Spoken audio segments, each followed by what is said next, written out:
আরে রুহুল আমিন ভাই, আপনি কইতা হইতে? আরে ভাই আছি তো ভাই, দেখো আপনার অনেকদিন পরে দেখলাম, কোথায় এলেন? আমিও তো ভাই আপনার অনেকদিন পরে দেখা হইলাম আপনার সাথে। তো কি হাল অবস্থা আপনার? ভালো অবস্থা আলহামদুলিল্লাহ ভাই। আমি তো আল্লাহর রহমতে আগের থেকে অনেক ভালো আছি। লন্ডনে থাকি তো ভাই, আল্লাহর রহমতে আমার অবস্থানটা অনেক ভালো। লন্ডনে আমার অবস্থান অনেক অনেক ভালো, ব্যবসা বাণিজ্য আছে, তাই নিয়ে অনেক ব্যস্ত আছি আর কি ভাই। আপনার কি অবস্থা? আমারও আছে মোটামুটি, আল্লাহর মধ্যে অনেক ভালো আছি। আমারও তো বাংলাদেশের বিশাল অবস্থা, এই মেল ফ্যাক্টরি করলাম, আমার 4-5টা বডিগার্ড হয়ে যায় সবসময় আমার সাথে। আর আপনি তো লন্ডনে গেছেন, আমি আপনার অনেক খুঁজছি তো ভাই।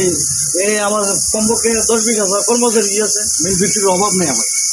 কোটি কোটি হাজার হাজার কোটি দিয়া তো মাশাআল্লাহ, আল্লাহর মতো আমার অবস্থান অনেক ভালো। দাদা আল্লাহর মতো ভালো হয়েছে, শুনে খুশি হইলাম।